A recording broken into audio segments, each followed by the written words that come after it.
Es tiempo para nuestros pasajes de la historia.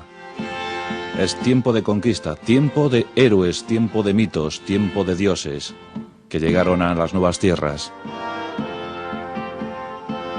Es el tiempo de un grupo al que llamamos todos los conquistadores, y entre ellos el más descollante, el que más fulgor obtuvo, el más curtido, el más laureado por la leyenda.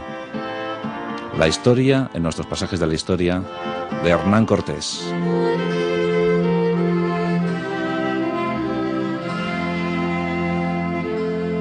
Porque hablar de la conquista de América es hablar de Hernán Cortés y de otros que como él buscaron la aventura, buscaron el sueño, buscaron la riqueza y la fama en los nuevos territorios a punto de ser conquistados. Y en esa cuna de conquistadores de Extremadura nacía Hernán Cortés en 1485, en la ciudad de Medellín. Dicen los cronistas que nació en familia de buena cuna y de sigua fortuna. Pero la buena cuna propició que el jovenzuelo Hernán Cortés viajara a la edad de 14 años a Salamanca a buscar la virtud, a buscar la enseñanza, a buscar la sabiduría. Era el año 1499 cuando Hernán Cortés llega a Salamanca. Y en ese tiempo se publicaba un libro magno, La Celestina. Y en ese contexto llega el joven Hernán a la ciudad de Salamanca. Pretendido afán de ilustrarse, privilegio para muy pocos en la época. Y él, la verdad es que no supo aprovechar ese don que le dieron sus padres, esa facultad que le entregaron sus padres. Y en tan solo 2 años poco pudo hacer, pero sí que supo aprender porque espabilado era. Espabilado, impetuoso, entusiasta. Dicen que consiguió dominar la disciplina del latín, que conseguía hablar con fluidez el latín, pero no consiguió terminar sus estudios. Así, en 1501 los abandona, cuando tenía tan solo 16 años. Y aquí empieza ya a fraguarse la leyenda de Hernán Cortés, porque dicen que en el tramo de 1501 a 1504 buscó fortuna en las lejanas tierras de Italia, bajo las órdenes del gran capitán. Aunque después hemos podido ver, comprobar, contrastar en las crónicas que ese pretendido viaje a Valencia primero y a Italia después no existió en realidad. Sí que debemos decir que en esos 3 años Hernán Cortés llegó a Valladolid y bajo la tutela de un lejano tío suyo fue escribano. Los pocos conocimientos que obtuvo en Salamanca los supo aplicar muy bien a lo largo de toda su vida, como ya veremos. 3 años dedicados más que a trabajar a la holganza, porque el chico era dicharachero, seductor y, como hemos dicho antes, muy entusiasta y entusiasmado con las aventuras. Y las aventuras no estaban en ese momento en España ni en Italia. Las aventuras llamaban desde la lejana América, desde la recién inaugurada América, el nuevo continente. Así, en 1504, con 19 años, se embarca en su aventura definitiva, rumbo hacia las Américas, rumbo hacia una isla, la Española. Y allí se encuentra como en su propia casa. Se desenvuelve como jamás él había pensado que se iba a desenvolver en cualquier ambiente. Y traba amistad con muchos de la época, con muchos de la zona, con muchos del lugar. Se hace amigo de Diego Velázquez. En principio amigos, luego tremendos enemigos. Pero Diego Velázquez confía en ese joven y le sugiere la posibilidad de embarcarse en una nueva aventura. En este momento rumbo hacia Cuba. 1511. Diego Velázquez, buscando más riquezas que gloria, llega a la isla de Cuba y con él un joven y aplomado Hernán Cortés. Diego Velázquez le nombra alcalde de Santiago de Cuba. Y allí empieza unos años pues de cierta paz, de cierta dignidad, y ya empiezan los recelos con Diego Velázquez. Recelos que llegarían a consumarse años más tarde. Aquí incluso Hernán Cortés llega a tener ciertos amoríos y llega a casarse con Catalina Juárez. Además, la hermana de Catalina Juárez también andaba enamorada de Diego Velázquez.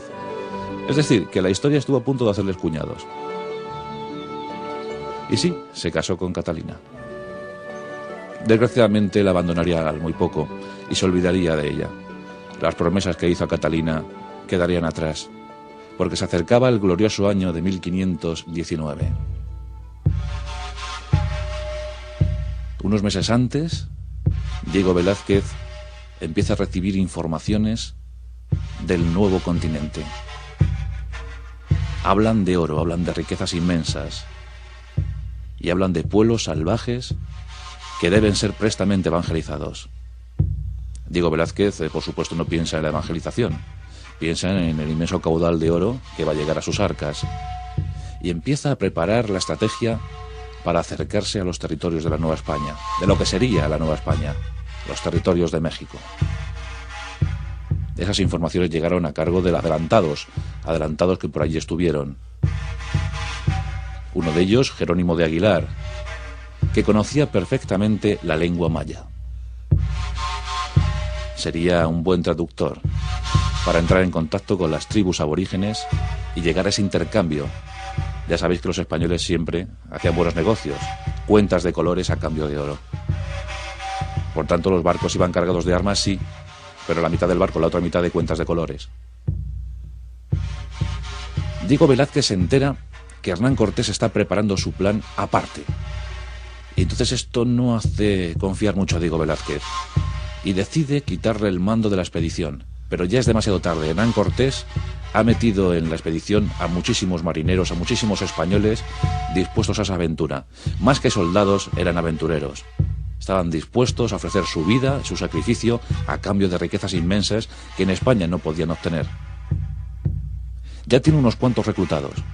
Y antes de que Diego Velázquez, el gobernador, decida actuar, Hernán Cortés consigue flotar una flotilla de 11 barcos, con 550 hombres y 16 caballos, 10 piezas de cobre y 4 ligeras. Y en ella embarca el traductor Jerónimo de Aguilar, y se embarca con sus hombres, con sus curas y con algunos científicos.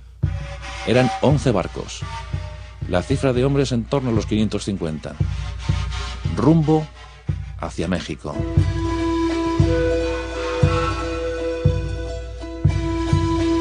Era el 10 de febrero de 1519. Días más tarde llegan a las costas de México, cerca de Tabasco. Allí desembarca la tropa española. Allí toman posesión de los nuevos territorios. Y allí se enfrentan a su primer gran problema, los mayas. En principio no eran muy combativos, pero luego es como si intuyeran el peligro que se cernía sobre ellos. Y rápidamente forman un ejército de 12.000 hombres. 12.000 guerreros cuyos rostros iban pintados de blanco y negro, los cuerpos acorazados, las hachas de guerra, las lanzas preparadas. Y forman frente a los españoles. Los españoles no se arredran. Habían llegado demasiado lejos como para retirarse. Hernán Cortés forma a sus hombres.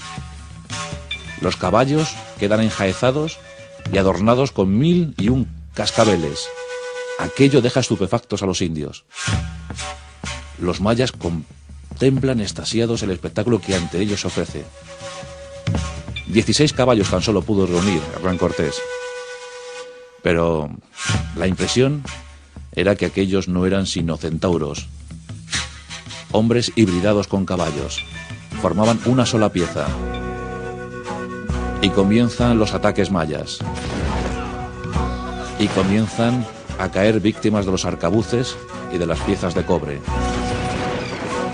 La caballería de Hernán Cortés embiste a los mayas y causa estragos entre ellos, que más que morir a manos de los españoles, mueren aplastados entre ellos por el estrépito ocasionado por los caballos. En esa primera batalla cercana a Tabasco, mueren más de 800 mayas. Los españoles, después del combate, se pertrechan, se fortifican y esperan noticias de los mayas. Los mayas envían una delegación, en principio esclavos, porque desconfían de los españoles. Esos esclavos reciben un mensaje de agrado y de ánimo por parte de Hernán Cortés. Sabía perfectamente acerca de su inferioridad numérica y que tarde o temprano esas batallas serían insostenibles. Y los mayas empiezan a acercarse, cada vez con menos miedo. Después de los esclavos envían embajadores, envían caciques, Y al final empiezan a establecerse pactos, acuerdos. Llegan las cuentas de colores y los mayas, claro, traen el oro. Y además del oro, traen 20 esclavas. Porque los mayas se habían fijado en un pequeño detalle, y es que los españoles no traían mujeres. Y eso no lo podían entender. No tenían mujeres que les cuidaran y que molieran el maíz. En ese grupo de esclavas hay una que destaca por su belleza. De cuerpo pequeño, pero de belleza resultona. Ojos muy vivaces. El nombre es Malinche. Tenía 16 años.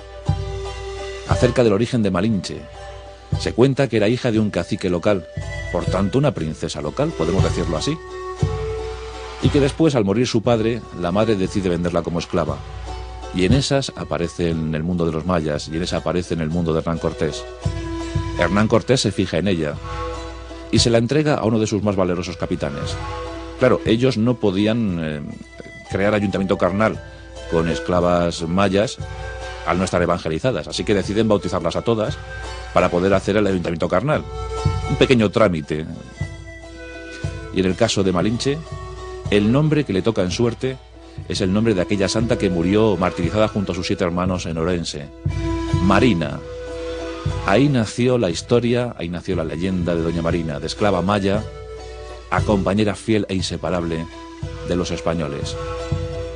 Un pequeño detalle también a tener en cuenta. Marina no solo hablaba la lengua maya, sino por su instrucción también hablaba el náhuatl, la lengua de los aztecas. Detalle muy importante para los acontecimientos posteriores. Los españoles estaban asentados en el territorio y en eso que Moctezuma, que era el líder carismático del imperio azteca, decide enviar embajadores y espías para comprobar lo que está ocurriendo. La vieja leyenda de los aztecas hablaba de Quetzalcóatl. Quetzalcóatl era el dios azteca, aquel que guió a los aztecas durante un tiempo y que después estos le dieron la espalda y se fue del mundo azteca con la promesa de volver algún día. Cuando aparecen los españoles, los aztecas creen interpretar que Quetzalcóatl ha regresado, ha vuelto, que las leyendas de sus ancestros tienen sentido, que cobran sentido, y envían espías y embajadores para averiguar qué narices está pasando. Cuando llegan los aztecas a los territorios de los españoles, claro, había una confusión porque Jerónimo de Aguilar solo conocía el maya y nadie se podía entender bien con aquellos aztecas que habían llegado. Pero de repente la joven Doña Marina, la joven Malinche, se acerca a los aztecas y les habla en su lengua, de forma muy vivaz, muy lenguaraz. Ella se lo transmite a Jerónimo de Aguilar y Jerónimo de Aguilar a Hernán Cortés. Imaginaos la situación. Allí para decir cualquier cosa deben que reunirse 4 o 5. Pero la situación empieza a ponerse propicia para Hernán Cortés. Empieza a frotarse las manos. Y con sus hombres empieza a adentrarse en el territorio azteca. En principio todo iba bien, pero se empezaron a topar con una suerte de tribus muy guerreras, muy belicosas. Y así llegaron al territorio de los calchatecas. Más belicosos jamás habían visto. Los calchatecas atacaban de forma incesante, hostigaban de forma incesante a los españoles. Pero no podían con ellos. Los españoles estaban muy determinados a vencer. Eran conscientes de su superioridad. Sus armaduras, sus piezas de cobre, sus cañones, sus arcabuces, sus ballestas, les hacían casi invencibles. Los calchatecas reúnen a sus brujos, reúnen a sus chamanes, y estos determinan que al ser hijos de los dioses, al ser hijos del sol, durante el día no podrían ser vencidos, pero sí en la noche. Y los calchatecas deciden atacar por la noche. Pero Doña Marina comprende el peligro, ve llegar a los primeros, camuflados, avisa a Hernán Cortés, y este pone fin a la internada. Al fin, después de ser sometidos los calchatecas, consigue una alianza que sería duradera a lo largo de toda la conquista de México. Hernán Cortés, ya ciertamente mermado por algunas bajas, funda la ciudad de Veracruz. Allí deja una pequeña guarnición y sigue avanzando, porque el gran objetivo de Hernán Cortés era Tenochtitlán, la gran capital del imperio azteca. Avanza con menos de 400 hombres y unos 4.000 guerreros calchatecas, y todos hacia Tenochtitlán. Sigue teniendo cierta oposición local. aunque los aztecas están más curiosos que belicosos. Quieren saber a qué demonios se están enfrentando. ¿Quiénes son esos que vienen montados en esas bestias? ¿Quiénes son esos que arrastran piezas, que sacuden fuego desde sus bocas? ¿Quiénes son esos que logran disparar y matar a distancia? Intentan averiguar qué está ocurriendo. Los españoles y sus aliados llegan a la ciudad imperial de Tenochtitlán. Un joven y valeroso capitán español sube al volcán Popocatépetl y desde allí, con un grupo de españoles, contempla extasiado lo que ante él se ve. Una ciudad casi flotante, muy parecida, porque aquellos soldados españoles habían sido curtidos en las guerras de Italia, muy parecida a Venecia, sobre lagunas, una ciudad inmensa. Se puede decir que cubierta por centenares de miles de aztecas. Se cuenta que la población de Tenochtitlán llegó a tener 1 millón de habitantes. Ante ese 1 millón de habitantes, ante el máximo esplendor del imperio azteca, se encontraban poco menos de 400 españoles y unos 3.000, 4.000 calchaltecas. ¿Qué harían? ¿Qué pasaría? Moctezuma quiso conocer a su enemigo y provocaron un encuentro. El encuentro entre Moctezuma y Hernán Cortés pasará a la historia. Hernán Cortés incluso intentó abrazarle, cosa que impidieron los allegados de Moctezuma, al tener a Moctezuma como un ser divino. En definitiva, se resuelve la entrada de los españoles de forma pacífica en Tenochtitlán. Y la entrada de los españoles también quedó impresionada en las retinas de los aztecas. Imaginad la situación.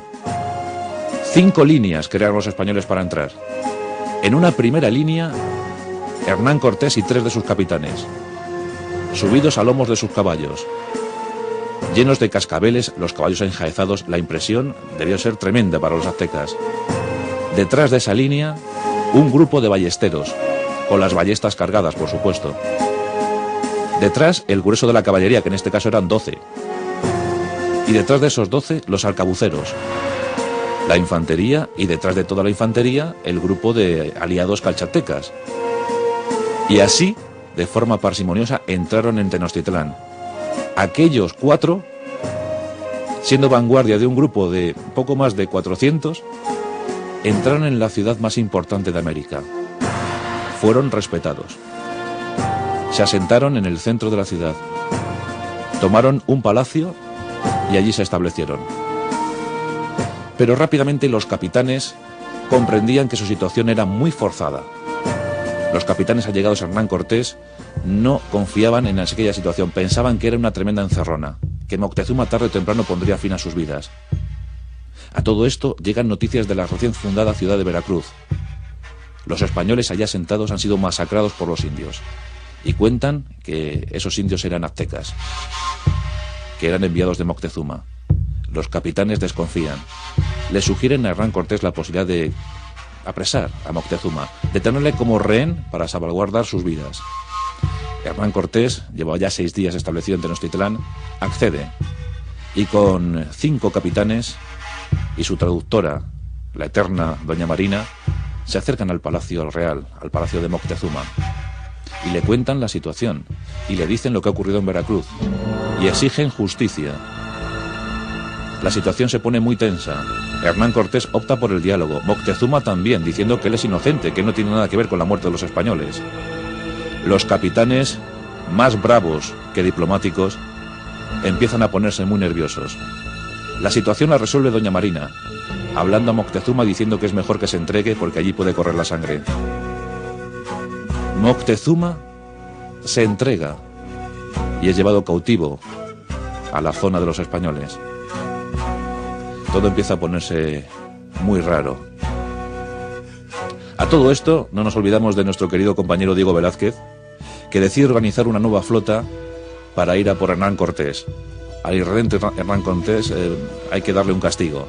Y prepara una flota de 18 naves. Y en esas 18 naves casi 1000 soldados, 80 jinetes, buen número de piezas de cobre, de artillería. Una flota que sin duda alguna no va a ser oposición para Hernán Cortés porque van a pasar por encima y simplemente eso. Y la envían. Y al frente de esa flota, oh qué nombre tan carismático, oh qué nombre tan significativo, un tal Pánfilo de Narváez. Pues el bueno de Pánfilo iba muy confiado al frente de sus 1000 hombres. Arriban en las costas de México y allí empiezan a propagar el mensaje. Vienen a por Hernán Cortés. Lo que no sabía el bueno de Pánfilo es que entre los 1000 hombres casi todos estaban a favor de Hernán Cortés, porque habían oído hablar de las hazañas, de las proezas, del oro que había conseguido, sobre todo esto último, y no estaban muy por la labor de apresar a su héroe.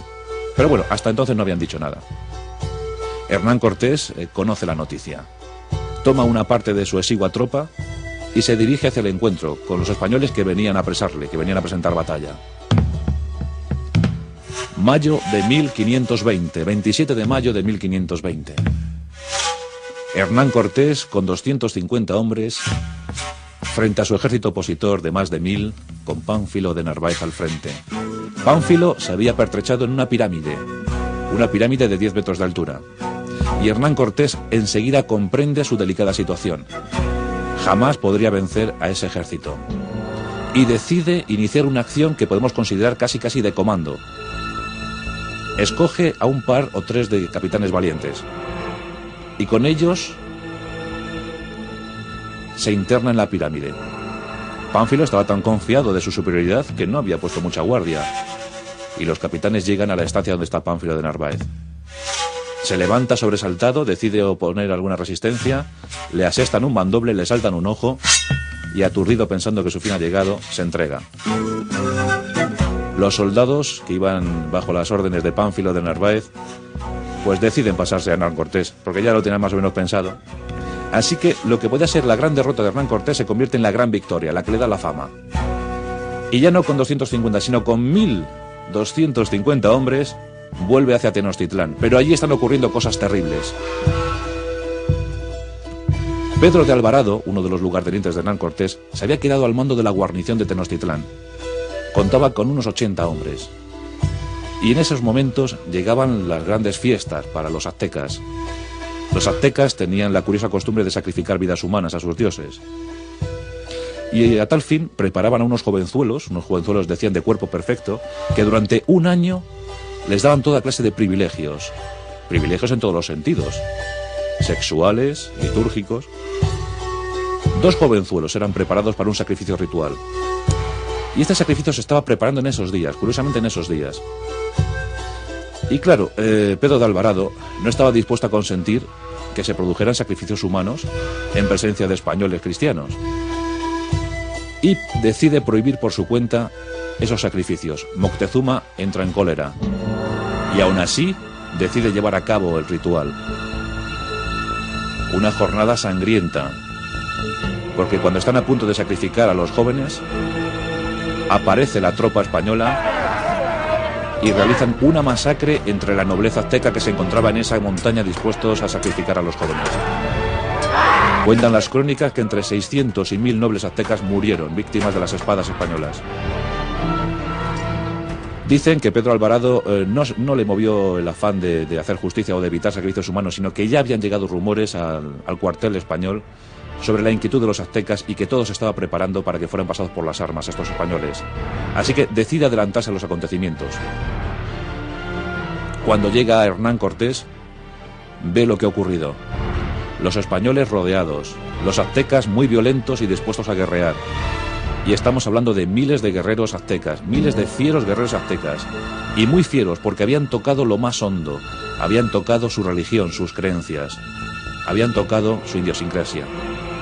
Estaban dispuestos a morir, no querían más a esos españoles. No eran dioses, eran hombres, barbudos eso sí, pero hombres. Había que acabar con el peligro que había llegado del mar. Hernán Cortés entra en la ciudad. Entra con sus nuevos hombres, con sus 1200 hombres y con una estupenda tropa auxiliar de calchaltecas, siempre fieles a Hernán Cortés. La tragedia está a punto de consumarse. Es el 30 de junio de 1520. Ha llegado el momento de huir. Hernán Cortés sabe que se juega demasiado. Sabe que no puede perder ni un solo hombre porque el objetivo final es demasiado importante como para desvirtuarlo en pequeños enfrentamientos. Y deciden elegir la noche para escapar. Más o menos eran unos 7000 entre españoles y aliados. Y aquí cometen un gran error. Deciden elegir una vía de escape y Hernán Cortés da la orden de que cada hombre se aprovisione con todo el oro que pueda. Dicen que algunos incluso dejaron las armas para llevarse el oro, todo el oro que pudieran traer en sus mochilas. Con esos 1.200, 1.300 españoles, buena parte de la tropa que había recién llegado a cargo de Pánfilo de Narváez y sus aliados calchaltecas se van. Pero una joven azteca les ve y, profiriendo gritos de alarma, hace que los miles de guerreros aztecas caigan sobre ellos. A partir de entonces será recordada como la Noche Triste. Las bajas se cuentan por cientos. En las crónicas que Hernán Cortés envió al emperador, decía que habían caído 150 españoles y 3.000 indios. Sabemos, por crónicas más fehacientes, más fiables, porque tampoco Hernán Cortés estaba como para decir a su emperador que le estaban matando a todos los soldados. Sabemos que las cifras más certeras hablan en torno a unos 850 muertos españoles y unos 4.000 aliados calchaltecas. La Noche Triste. Aún así, Hernán Cortés, muy mal herido, en las manos y en la cabeza, consigue escapar. Con lo que le queda, sigue presentando batalla. Los aztecas le siguen hostigando, una batalla tras otra. Centenares, miles de batallas, cada día una. Pero al fin consigue llegar al territorio de los calchaltecas, sus grandes aliados. Allí incluso llega a perder 2 dedos en una batalla. Pero consigue encontrar un territorio de paz. Los aztecas no llegan hasta ahí. Se recupera y ve que a su alrededor vuelven a quedar poco menos de 400 hombres. Y con estos, y con una buena tropa auxiliar, vuelve otra vez al ataque. Moctezuma ha caído en desgracia. Sus hombres no le siguen, sus hombres no lo creen. Nuevos líderes, jóvenes líderes, se hacen con el poder del Imperio Azteca. Un gran aliado también surge para los españoles, y son las enfermedades. Con los españoles llegó la gripe, llegó el tifus, y sobre todo llegó la viruela, que dicen que fue transmitida por un esclavo negro. La viruela hace estragos, causa muchas más bajas que las propias espadas españolas. La gripe también, pero sobre todo la viruela. Mueren a centenares, mueren a miles. Moctezuma también es víctima, no de la gripe ni de la viruela, sino de una pedrada que le da el joven líder azteca, que da con sus huesos en el suelo y después, entre delirios, moriría agonizando.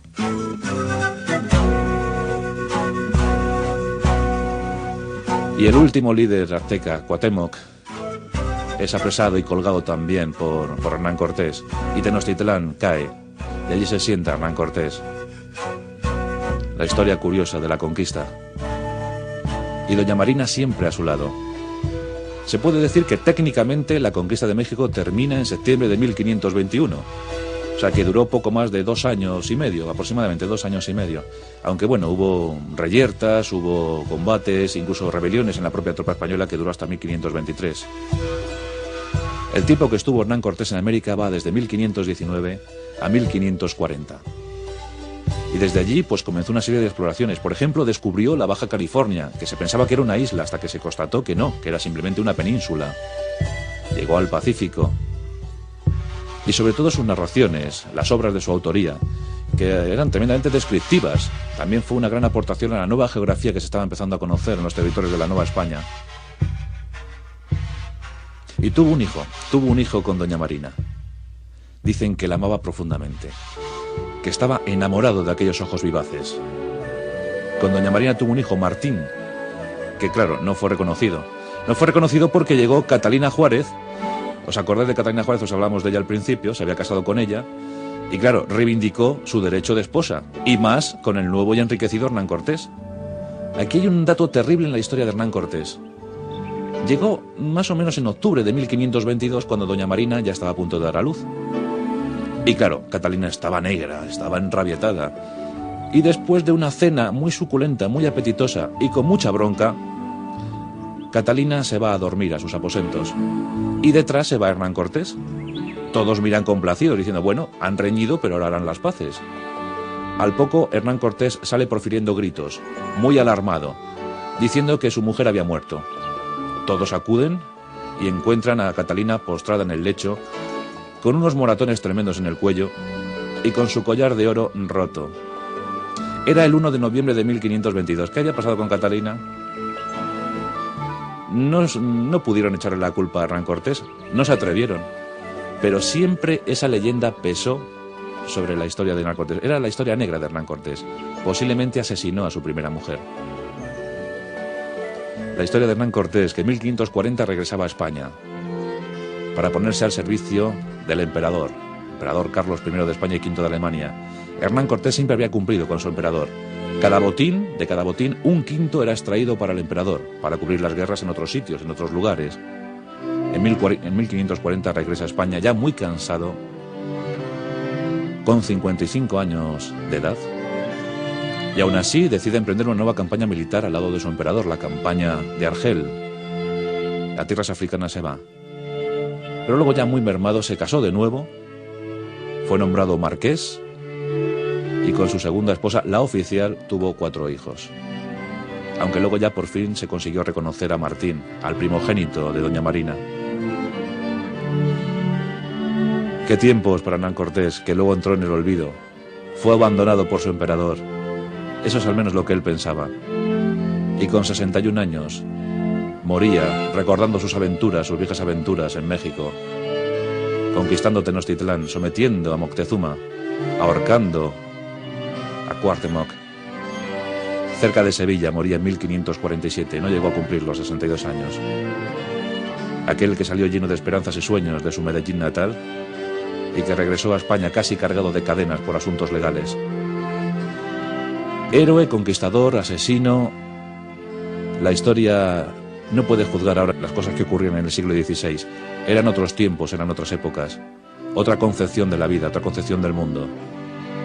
Nosotros hicimos esto, igual que hicieron los ingleses lo suyo, los franceses aquello. Eran los tiempos de la conquista, los tiempos de averiguar, los tiempos de evangelizar, los tiempos en los que se mataba bajo el amparo de la cruz. La historia de la conquista de México, la historia de Nueva España, la historia de Hernán Cortés, el más descollante de los conquistadores.